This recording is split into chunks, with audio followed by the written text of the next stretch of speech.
A ver, empezamos esta entrevista con Antoni Garrey Guiu, que acaba de publicar su 10º libro, Sí, 10º libro. que va sobre inteligencia artificial, ética, tecnología, más allá de la inteligencia artificial, civismo, educación, o sea, va de lo que toca hablar hoy. Es el libro que da en la diana de los grandes temas que nos deberían ocupar y con una visión que no es ni catastrofista ni naif tecnooptimista. Es una buena definición de lo que pretende ser el libro. El libro surge, antes lo comentabas, mi 10º libro, pero hay que situarse en los dos anteriores, ¿no? El penúltimo libro hace referencia a la industria 4.0, pero entendida como productos y servicios inteligentes. Y el anterior, el antepenúltimo, intenta explicar qué representa la industria 4.0. Obviamente, si te centras en lo que es los productos y servicios que debería hacer la industria 4.0, te encuentras ese concepto que es meter inteligencia en los productos. Meter inteligencia en los productos es muy fácil, porque en definitiva cualquier sensor que detecta a alguien que pasa ya es inteligente, en el sentido que es capaz de, ¿no? Pero desde este punto hasta tomar decisiones, pero estas sencillamente sean considerando múltiples factores, pues hay un largo camino a recorrer, ¿no? Pero, ¿por qué surge el libro? Pues surge con esa evolución, ¿no? ¿Qué representa los productos que sean inteligentes y los servicios inteligentes? Y en ese contexto, si lo empiezas a analizar, te das cuenta que la humanidad lo que está haciendo es empezar una nueva era. Y esto es lo que creo que no nos damos cuenta y que no reflexionamos suficientemente. Las herramientas que teníamos en la era preindustrial, la artesanía, nos sirvieron para llegar, pero nada de lo que estábamos haciendo servía para progresar, ¿no? Nos está pasando exactamente igual. Estamos donde estamos por la industria 4.0, por la digitalización, por el mundo analógico que todavía sigue existiendo, pero las reglas del juego cambian radicalmente. Y lo duro es que estamos avanzando sin ser conscientes de lo que esto representa.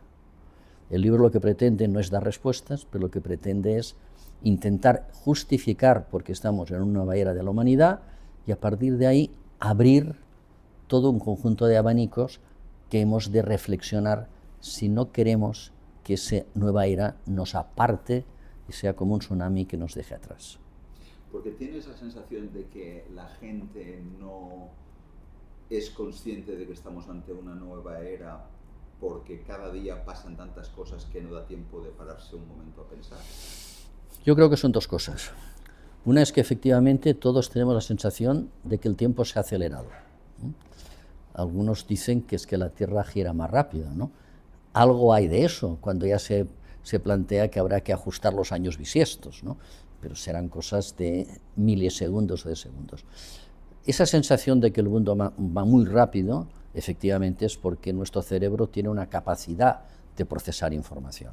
Recibimos más información de la que somos capaces de procesar y por lo tanto todo va muy rápido. Esto es así, pero yo creo que en el fondo el problema que de verdad tenemos es que nuestra formación, nuestra educación, nuestras herramientas para interactuar en el día a día eran válidas hasta hace 10 años. No lo son ahora. Y por lo tanto, seguimos con nuestros patrones mentales que ya no existen. Y por lo tanto, eso es lo que no seamos conscientes. Permíteme un ejemplo sencillo, más del 80% de la gente de menos de 35 años no sabe leer un mapa. Le dejas en mitad de Barcelona sin móvil y no sabe ir hacia el Tibidabo o hacia Montjuïc, o hacia el Maresma, o hacia el Garraf. No sabe. Y si alguien duda de lo que digo, que lo testee y que piense algo muy elemental, que se suba al coche, que se deje el teléfono en casa, que cierre el navegador y que intente ir a cualquier sitio. Eso que nos parece que un mapa no es necesario es un error. ¿Por qué es un error? Los el Google Maps, los navegadores de los coches, el GPS, funcionan con satélites americanos, con una pequeña deriva. El día que a alguien se le ocurra cerrar estos satélites, no funciona nada. ¿Cómo nos orientaremos? Eso no va a pasar nunca. Esto nos pasó con el apagón, con el gran apagón, que sufrimos hace poco. La gente joven no sabe orientarse. Y lo malo es que lo que no practicas, también lo pierdes. Con lo cual, avanzamos sin darnos cuenta hacia un mundo donde todo se aguanta por casualidad. Y olvidamos las herramientas básicas. Utilizamos, yo no, mucha gente utiliza TikTok. Se está demostrando que es extremadamente perjudicial y adictivo en una era crítica como son los 14 años. Sabemos los problemas que hay con ciberseguridad y seguimos avanzando con servicios digitales, entendiendo que todo funciona bien. Este cambio que no nos damos cuenta es el que realmente hace que no seamos conscientes de que empezamos una nueva era y que lo de antes ya no nos sirve. ¿Y entonces qué recomiendas?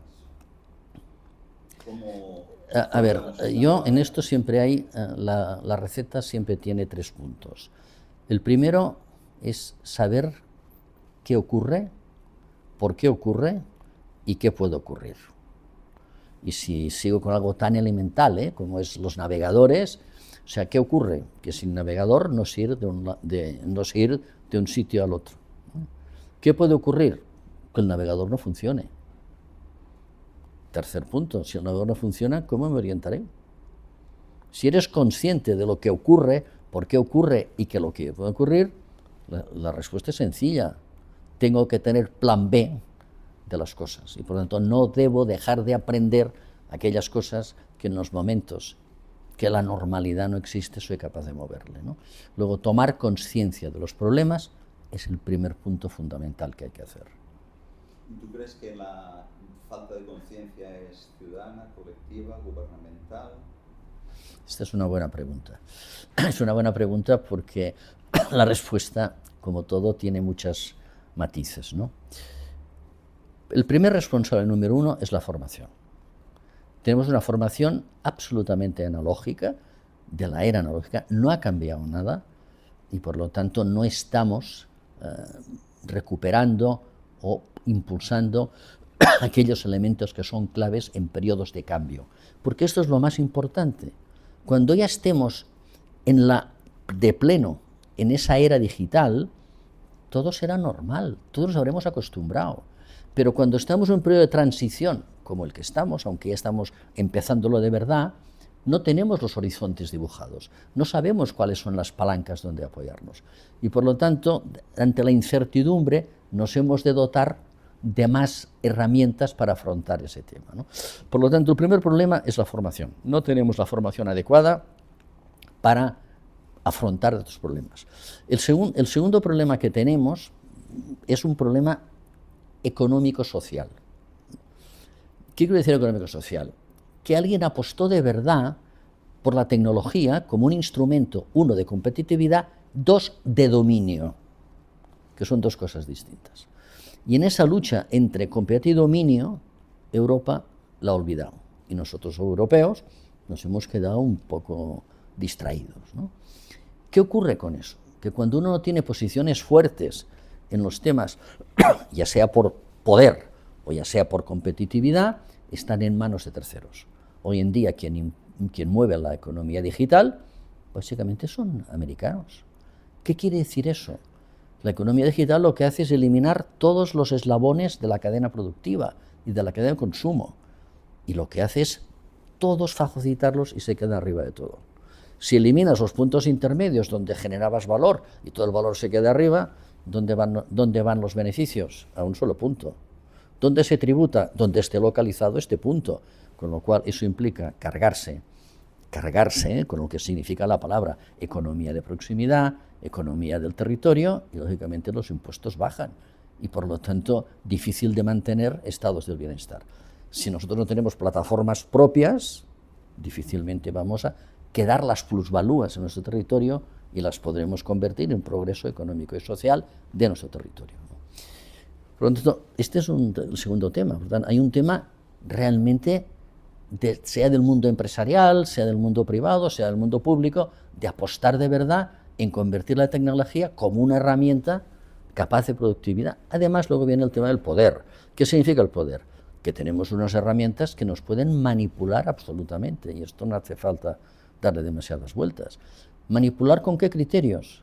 Con el propietario de aquellos productos. Por tanto, ¿de dónde viene el problema? Uno, formación. Dos, de la falta de la voluntad de darse cuenta que hay que invertir porque estamos en un proceso de cambio. Y luego hay un tercer tema, que es la política. O sea, los políticos siguen moviendo con plazos extremadamente cortos y muy condicionados por las encuestas.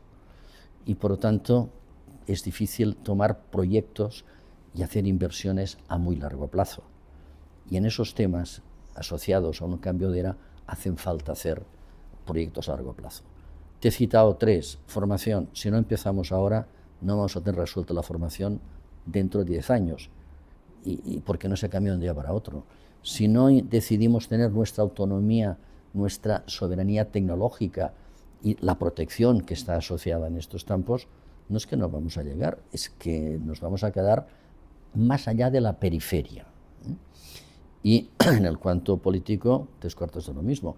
Si seguimos haciendo los presupuestos con los mismos criterios de distribución entre las distintas partidas sin entender que el mundo ha cambiado, difícilmente no vamos a tomar los retos de futuro. Por lo tanto, el problema es repartido. Una de las cosas que dices en tu libro es que la tecnología no debe ser un tema sectorial, sino que es un tema absolutamente transversal, ¿no? Sí, efectivamente. Entonces, eso complica las cosas, porque en el mundo analógico, tradicional, viejo, o en el mundo que se está muriendo, todo está como muy compartimentado y falta esta visión más ambiciosa y más transversal de las cosas, ¿no?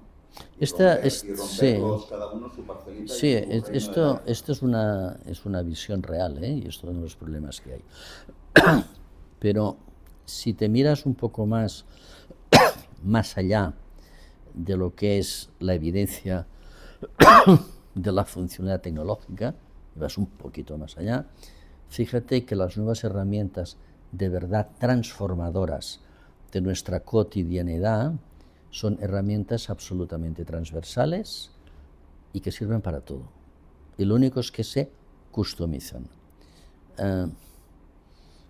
No quería citar, pero lo voy a hacer. ChatGPT, porque fue el primero y luego dicen que hay muchos mejores, me da igual. ChatGPT.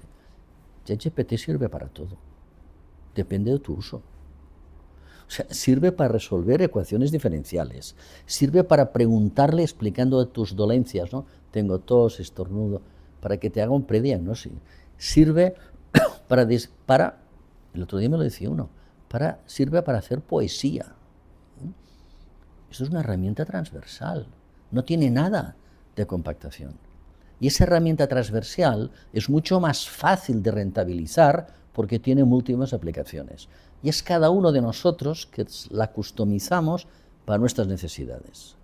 El problema es que debemos de saber cómo hacerlo, ¿eh? Este es el tema. Por lo tanto, es verdad que la tecnología, lo que tú dices, es totalmente cierto. Pero la tendencia no es esa. La tendencia es hacer productos que son capaces de servir para todo y que luego tú lo customizas y lo adaptas en función de tu entorno. ¿En qué no son iguales? O sea, son transversales, pero que no sirven para todo. Que si nos centramos en la inteligencia artificial, obviamente depende de su proceso de aprendizaje previo. Y ahí los datos y la cultura que hay detrás es muy importante. Por eso surgen no solamente la manipulación, sino los valores que hay detrás. Y ahí es donde tenemos un enorme problema en empezar a discernir claramente entre tecnología ética y ética tecnológica, ¿no? Y qué es lo que debemos regular o hasta dónde regular. Y para acabar, otro ejemplo en este sentido. Los portales, el portal por antonomasia Amazon, acordaros que empezó vendiendo libros Hoy en Amazon lo encuentras todo, porque en definitiva la herramienta tecnológica tanto sirve para vender un teléfono, un libro o un paquete de caramelos, ¿no? Estará en el uso. Tanto, este es uno de los paradigmas que cambian. Hoy en día las herramientas tecnológicas sirven para cualquier aspecto vertical, pero son concebidas con criterios horizontales. Hay un punto de tu libro que no sé si es que defiendes que no se apueste por la prohibición o que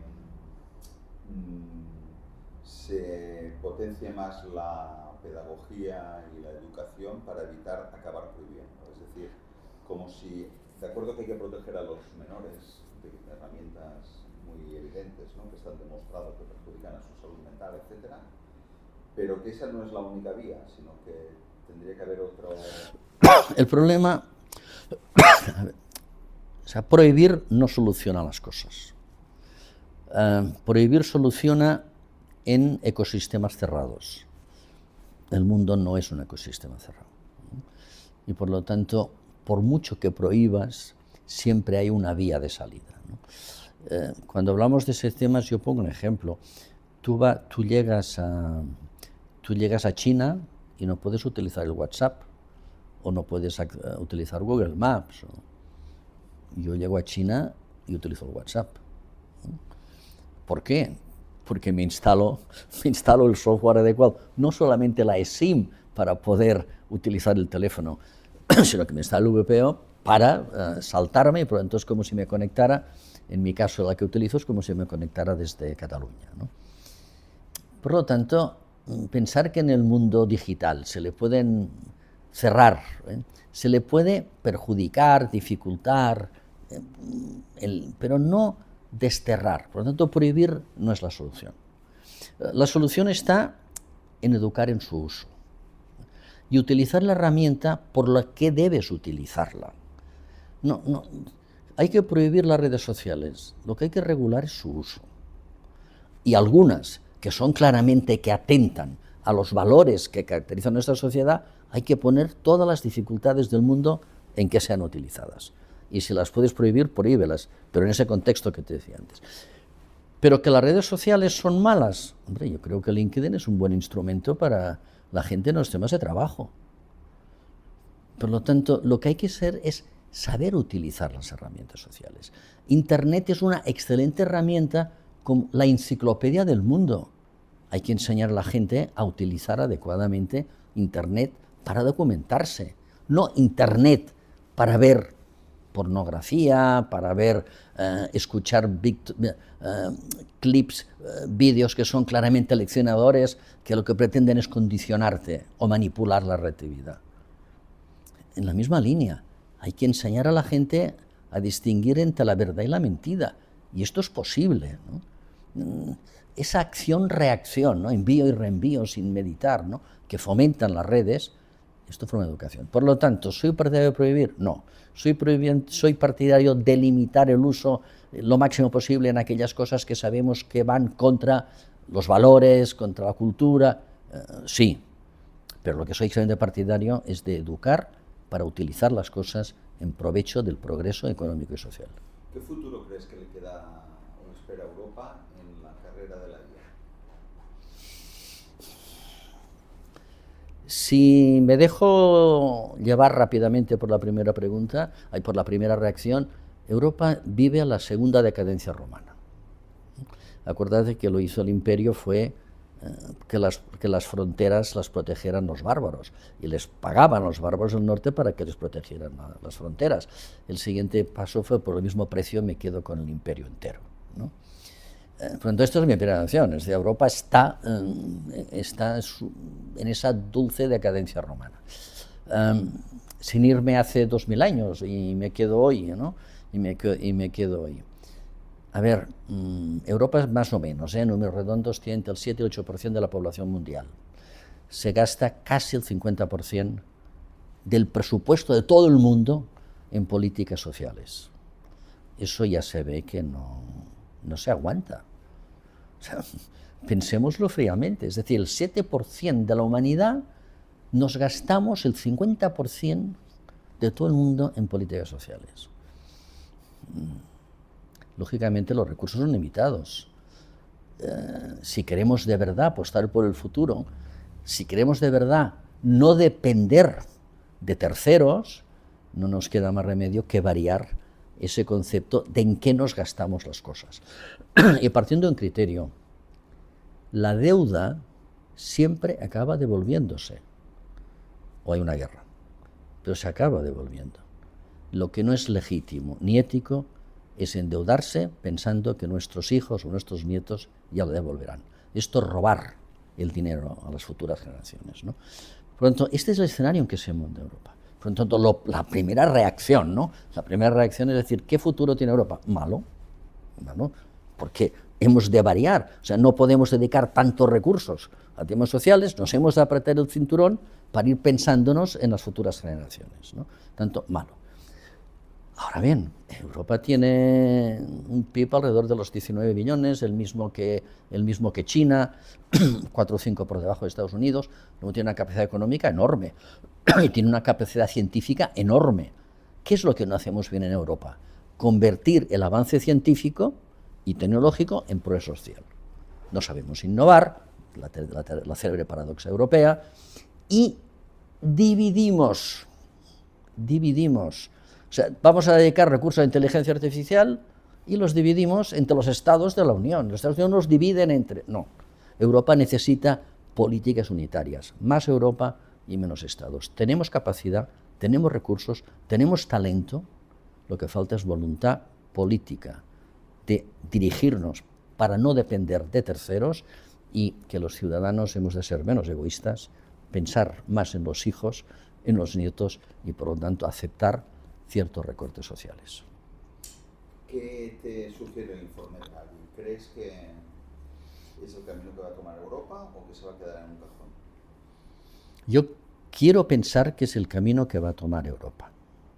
Acuérdate que la primera crítica es que Draghi pedía entre 750.000 y 800.000 millones al año dedicados a innovación. En el fondo, Draghi lo que te está diciendo es tenemos una enorme capacidad técnico-científica. Luego volveré atrás. Capacidad técnico-científica. Pero lo que nos falta es convertirlo en progreso económico y social. Y daba la pista, el tema de la innovación. ¿Cuál fue la primera crítica? ¿De dónde salen los 800.000 millones? Ahora Europa necesita los mismos para salirse del paraguas americano. Y no podemos trivializar, ni pretender el buenismo. Europa tiene enormes riesgos, y también riesgos de pérdida y por lo tanto de confrontación armada, ¿no? También se habla de 800.000 millones Europa dedicados a la seguridad. Aquí se discute menos. Pronto, el problema, Draghi es la línea, es el camino a seguir. Draghi, en opinión de muchos, y yo lo comparto, es la vía, apostar por la tecnología, apostar por la aplicación de esa tecnología, tener la independencia, la autonomía tecnológica que necesitamos, apostar claramente por la digitalización, lo que representa la inteligencia artificial, y apostar por los recursos. Pero detrás del informe, el alma también del informe es ese concepto de concentración. O sea, Europa no puede ser todos los países buenos en automoción. Uno, apostemos por uno. No todos pueden ser muy buenos en aeronáutica, no, apostemos por uno. Y todos sabemos quién es ese uno de automoción y ese uno de aeronáutica, ¿no? Y el resto seamos satélites de estos puestos. Europa sabemos que tiene una enorme capacidad en el tema biomédico y también sabemos cuáles son las regiones buenas de Europa. Pues apostemos por eso, ¿no? Entonces yo creo que lo que falta es, uno, esa voluntad política, y Draghi, desde luego, es la vía. El problema de Draghi es el mismo que te decía al principio. El resultado no va a ser en 2 años, y las elecciones son cada 4. Pero de hecho los 2 años previos ya se empieza con la campaña electoral, ¿no? ¿Qué inteligencias artificiales utiliza Antonio Garrido? Es una buena pregunta en el sentido de que yo uso la inteligencia artificial poco. Y no para lo que normalmente la gente la utiliza. ¿Para qué la utilizo más? Como un frontend de lo que antes era Google. En lugar de preguntarle cosas a Google, mirar la segunda, la tercera y la cuarta página, más allá ya te aburre, ¿no? O te has cansado, o te ha pasado el tiempo. Yo utilizo la inteligencia artificial, punto primero, para buscar esta información. Entonces, en este sentido, a mí me gusta mucho ChatGPT, algunos dicen que Gemini, yo utilizo ChatGPT, pero lo utilizo para lo menos importante, que es ese tema. ¿Para qué la utilizo después? Para algunos temas más vinculados no a lo que es esta búsqueda de información o este contraste de información, lo que antes... O sea, yo sustituí ir a la comilla, a las bibliotecas o ir a las estanterías de libros de casa, lo sustituí por las búsquedas por Internet. Y ahora he sustituido estas búsquedas por Internet por la inteligencia artificial. Y luego lo utilizo para contrastar algunas informaciones, pero vinculadas a informes.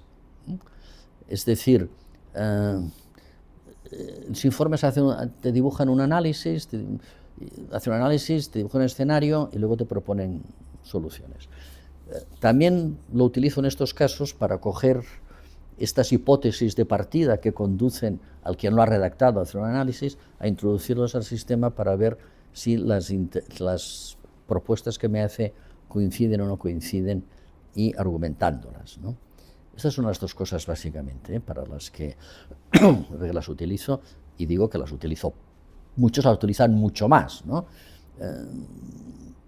Yo no lo hago. Y básicamente ChatGPT, Gemini y una curiosa que es el DeepSeek, el chino, que me es una experiencia interesante.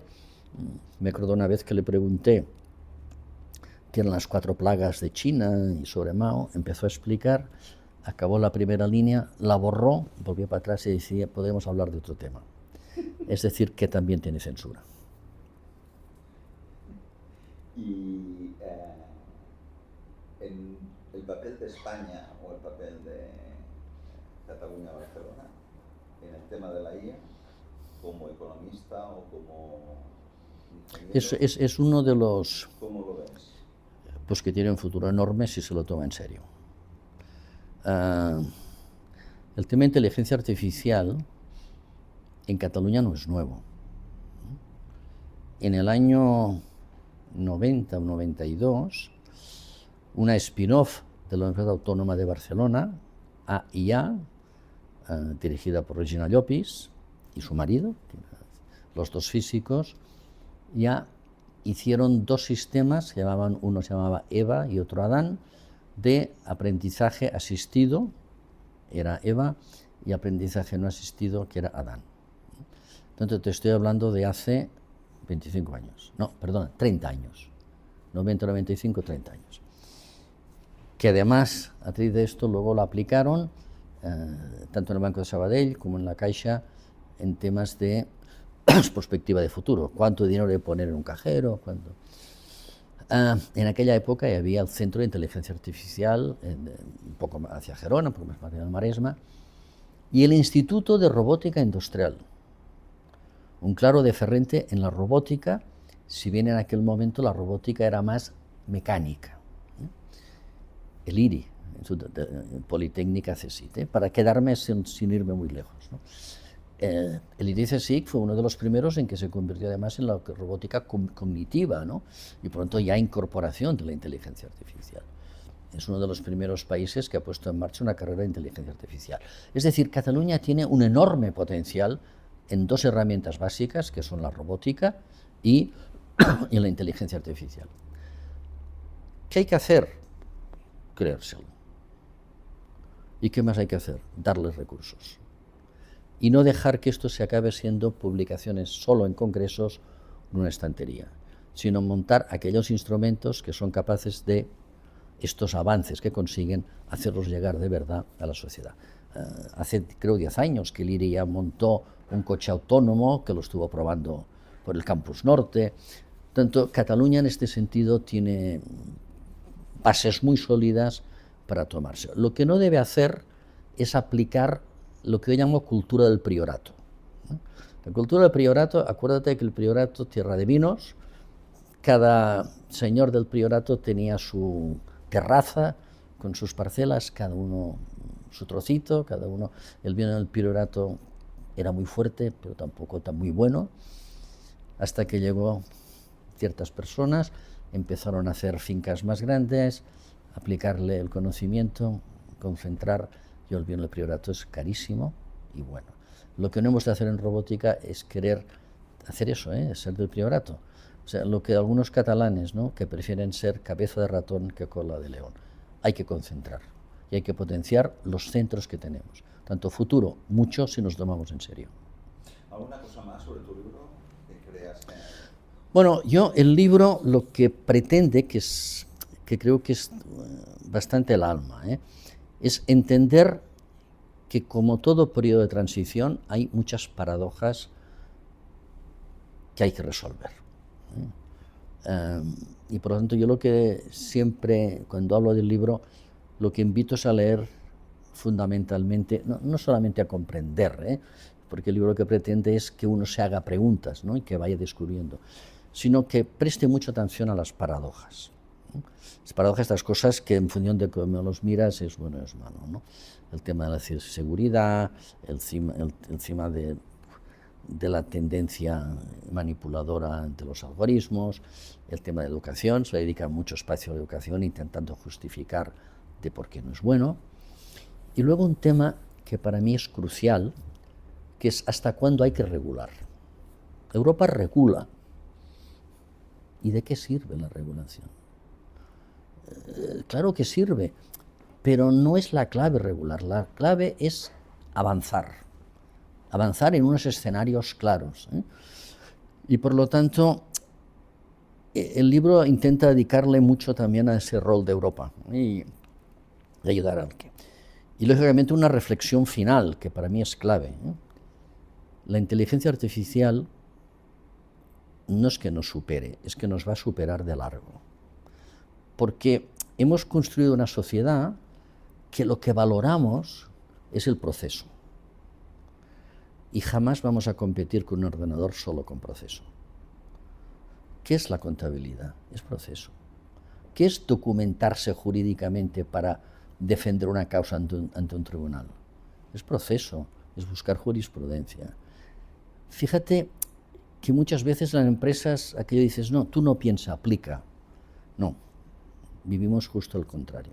La inteligencia artificial, como somos muy proceso, nos va a superar siempre, o cada vez más. Y por ahí, esa cadena en mejorar los procesos abre la puerta de verdad, a una superinteligencia, la cual puede superarnos no solamente en proceso, sino que se nos puede superar en lo que llamamos pensamiento. Y ese para mí es el trasfondo del libro, hacernos dar cuenta que la inteligencia artificial puede llevar a que nosotros no seamos la única especie inteligente sobre el planeta. Y por lo tanto, o nos cuidamos de poder tener una relación entre iguales, o si no, vamos a convertirnos en el adversario de una inteligencia que nos va a superar.